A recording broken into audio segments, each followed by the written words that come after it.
Manhattan, New York City. Friday, August 11th, 12:01 a.m. Shh. When the whisper came out of the darkness, the man stopped. A vast panel of glass covered the wall before him, displaying uptown Manhattan in a scene that might have been sold as a poster. Ambient light and the soft glow from a dozen computer monitors was all that spared the room total darkness. The logo of Fisherman, Platt, and Cohen floated on each monitor. In the hallway, the steps faded. A moment later, her fingers touched his arm, pressing lightly against the soft skin on the inside of his wrist. Her flesh, much warmer than his. The thought of her so excited aroused him even more. She tugged, and he followed. "Over here," she whispered. He tried to make her out in the darkness, but all he could see was her form, shapeless as a burqa. They stopped, and she came into his arms, on him even before he realized she'd moved.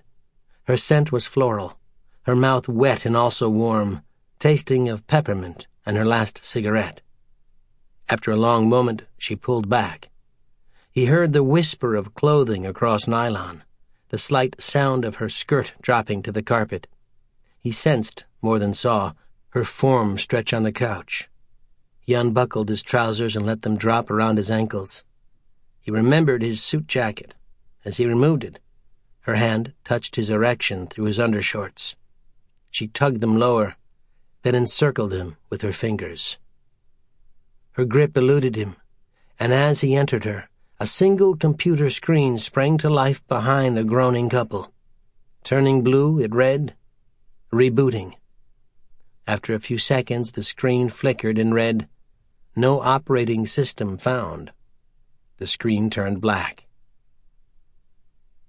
British Airways, Flight 188, North Atlantic, 843 miles off Newfoundland, Friday, August 11, 12:01 a.m. The flight attendants were clearing breakfast in the passenger compartments as Captain Robert McIntyre scanned the dials of the PFD, the primary flight display, once again.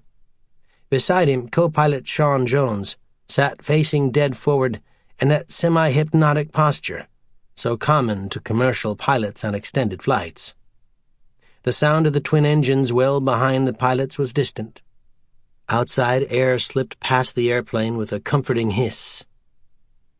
The Boeing 787 Dreamliner, with 289 passengers, all but flew itself. Once the airplane reached a cruising altitude of 37,000 feet, the pilots had little to do but monitor the instrumentation and be available should something go wrong. The airplane could take off, fly itself, and land without human assistance. It was state-of-the-art fly-by-wire technology, which meant the airplane had the latest in computers. The manual controls, such as the throttle and yoke, were not physically connected to anything, though they were programmed to give the feel that they were. Instead, they emitted electronic signals that moved the parts of the plane needed for control. Computers had even designed the plane itself. So convincing was the computer construct that the airplane was approved for commercial use and had gone straight to production without a prototype.